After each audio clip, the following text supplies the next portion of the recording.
walking. I pity you, fool! G'day mates and fellow adventurers, my name is Mordecai. For me, part of the spectacle behind speedrunning is the sheer amount of the tens of thousands of hours collectively dedicated to shaving milliseconds off of world records. But like most competitive scenes, the entire community around attaining these impressive achievements in video games has seen its fair share of controversies. These are mostly started by deliberate attempts to speedrun to the top of the leaderboard through cheating. However, if you want a more in-depth cover of some of the most noteworthy cheating incidents, I strongly recommend watching some of Carl Jobst's investigative coverage. Which leads me to the thought that, perhaps ironically, to get good at speedrunning, you need patience in abundance. It is unfortunate then that there really isn't such a thing as speedrunning Dungeons & Dragons. Sure, you do have min-maxed hyper-optimized builds. The one that I discovered whilst researching this topic was the 7th level Aarakocra Evocation acid-splashing wizard that can down a Tarrasque, which to me highlights an issue, since if you're having to square off against a Tarrasque at level 7, and not at least level 17, your table most likely has other problems besides having one guy in the party trying to get the world record for fastest Mines of Phandelver completion. The story I have for you today features a problem speedrunner whose lack of patience promptly ends their involvement in the campaign. Let us embark into the walkabout territories known as r/RPGHorrorStories. The story we're recounting the tale of today is titled Play a Speedrun Campaign in 1.1 Sessions as a Single Player Experience, and is written by Reddit user Meepov. I joined this campaign about half a year ago and I'm still in it, and it's great. But back around when I joined, another quite peculiar player joined with me. I'll jump past some of the unnecessary details since I know these stories tend to get bloated with those. For context, the campaign is set in an alternative modern world with fantasy stuff, and all the characters are regular people going to school for adventuring. The subject of our story made a tiefling with fire magic or something, and went around wearing a dark hood and mask to try to hide their identity, so I'll just call them Anon. Anon didn't really have any big red flags besides not seemingly getting the idea that going around wearing something that hides your face on your first day of school was a bit weird. But we all kinda just let it go and assumed it was a character quirk.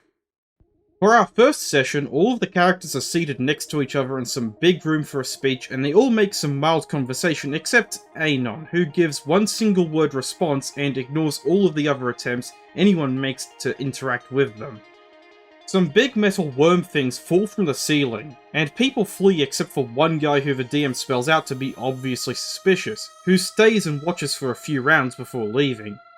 Anon makes around 2 or 3 attacks before deciding to go hide. The rest of the players finish up combat, and no one knows where Anon went. So the party left the room to try to go to find out what happened, and try to find where Anon has gone off to. From here on, the session went about 50-50, with half of it being used just to see what Anon would do. Whilst the players tried to track down the suspicious student and the principal to explain what happened using spells and investigation rolls and whatnot, Anon begins following the janitor who's cleaning up the robot stuff. At this point, as Anon didn't bother either introducing themselves to the party, no one knows who they are, and Anon seems to be uninterested in changing that. Instead, Anon continues to follow the janitor as he extracts some green stuff from the robots and goes to give it to another teacher. Meanwhile, the other players were figuring out clues on their own, and both groups were kinda at a point where they needed to figure out their next step. And it might have been a good idea to get the two groups together here, but while the players try to say they want to ask around for Anon, Anon decides to go to the office of the teacher they saw taking the green stuff. It is at this point that I should mention, Anon did not take failure well. Whenever a roll went poorly or a ruling didn't favour them, they'd whine and complain until the DM either caved or another player stepped in to side with the DM. We had seen Anon show this behaviour in combat, but I think we all really only realised that it was here to stay when they started complaining for 15 minutes when the teacher with the green stuff escaped their sight. Anon lockpicked the teacher's office, found it was mostly empty, saw some papers with their name on it, and decided to steal them. No explanation, nothing related to what they came for, just decided to open a file cabinet and go through papers and then take something with their name on it, which was in fact just a simple student file. The teacher approaches their office and Anon casts invisibility, and it is at this point that you'd think that Anon would just leave, but... Another thing about Anon, they'd often talk over the DM and therefore not fully realise what was going on because they didn't allow the DM to finish what was being explained. In general, it seemed like Anon wasn't paying attention but was also annoyed whenever their lack of information screwed them over. So Anon casts Mage Hand to push something over to distract the teacher. The DM informs them that they would lose invisibility, which queued up 10 minutes of whining and complaining before the DM just agrees to rewind. Now, you'd think with more time to think carefully, Anon would just walk out the open door, but no, Anon goes to push something over with her own hands, and is suddenly very surprised that the teacher, at a magical school of adventuring, sees something very suddenly fall over in their empty room, and then casts See Invisibility as a response. At this point, no one in the call has any clue what Anon is trying to do. Anon manages to argue their way into being allowed to leave the room and dash away before the teacher can do anything to stop them, but the teacher just walks out the door and casts Sleep on them. After failing to argue that the teacher shouldn't be able to cast it since they're invisible, Anon uses up 20 more minutes to argue that it is unethical for a teacher to cast Sleep on a student just because they're stealing from an office, and casting a spell on them is basically a most heinous punishment. Meanwhile, the other players have all been making attempts at finding Anon and role-playing, but since no one knows anything about them, and Anon hasn't communicated anything to them, or even made an attempt to find them, and has been sneaking around school specifically unseen, it's futile. The session ends and we level up. At the very start of the next session, Anon wakes up in a basement, tied to a table, because unbeknownst to them, the teacher they were following alone and without communicating their activities to anyone had actually been the BBEG. Anon conveniently assesses their situation before picking what spell they learned for their level up, which was Misty Step.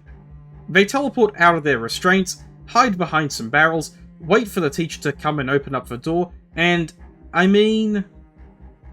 You'd think Anon would have learnt their lesson by now, but no. Anon doesn't go invisible or even try to run. They attack the teacher, lose half their health in one turn, try to run without disengaging and get downed by the opportunity attack. And then, after a moment of silence, they simply go, "I don't think this campaign is for me, guys. Yeah, I just don't like the style of DMing." And then while the entire call sits stunned in silence at the deflection, they hang up the call and leave the Discord, never to be seen again. Now, I really want to stress, this was not the DM's fault. Had Anon done anything to communicate with the other players, they would have survived. Admittedly, there wasn't any cell servers in the basement they were tied in, which we learnt after they tried something smart and opened their phone to call for help. But if they had just stuck with the other players until after the first encounter, and waited for them all to exchange numbers, they could have still just split off from the party if they really wanted to, and just updated them on what they had found. In that way, the party would at least have clues to follow in order to find them when they stopped replying. But instead, Anon just made no effort to interact or work with the other players for their entire playtime, then suffered the consequences and rage quit. After we reassured the DM that this wasn't a problem on their part but was the players, we just kinda moved on, and the campaign is still going strongly today. A few additional notes of interest. After the first session, I stuck around and talked with Anon to get their vibe, and unprompted they just went on for several hours about how great and amazing people their parents were. Like they really admired them, which was sweet and all, but for my life the only thing I could do to change the topic was excuse myself from the call. Anon also played the entire game on their phone, in public. The first session they played on a bus, and the second? The guy was playing on an airplane with strangers sitting next to them. Still to this day the strangest player I've ever had the pleasure to play with. But other than an inability to grasp that D&D is a multiplayer game, and the refusal to accept failure and responsibility, They seemed like a nice enough person. I hope they learned about video games or something and they play those instead now. And that's how the tale concludes. You know, mates, I somehow doubt Anon here is going to hit the level of remarkability of other so-called speedrunners who cheat their way to the top of the leaderboard. The speedrun didn't even start in second gear, a classic rookie mistake. To his credit, Anon didn't attempt to fake a blind speedrun in front of a live audience, or deliberately manipulate his random number generation to produce more favourable odds through using dice throwing meta, or a trick d20, but he did fall into the classic tropes of problem speedrunners, where they get impatient and whine when things don't go their way, minus the cheating aspect. Heck, a tiny amount of patience to let the DM finish describing the scene and carefully considering options would have allowed for the guy to pivot into a more favourable setup for confronting the actual bad guy of the campaign. You know, a setup, such as having the rest of the party act as an alternate route to a successful run. Jokes aside, I wouldn't consider this a successful speedrun. Unless the category was the good old rage quit category, in which case there are plenty of stronger contenders for world record in that category of problem players rage quitting within the first session. So let's drop the speedrunning considerations for the moment to talk about the player's problem behaviour that would undo him at a more conventional table. Failure is an important part of tabletop role-playing games. That's part of the thrill behind rolling dice and taking in-character risks. But unfortunately, Anon over here doesn't seem to be interested in a story where failure is turned into success through character growth. They strike me as the kind of person who wants to be able to down an ancient dragon at first level with guaranteed success under all circumstances, whilst also being a public nuisance to those around him, in an aircraft of all places. I'll end this off by saying that if you want to try your hand at speedrunning a campaign, you should consult with the rest of the players, including the DM, first, before actually attempting to complete, say, Curse of Strahd in record pace. Thank you mates for watching the video. If you like my content and want to see more or wish to support the channel, please hit the subscribe button and maybe leave the video a like. It's free to do, and every bit of support is highly appreciated. Again, thanks for watching, and I shall see you all next time.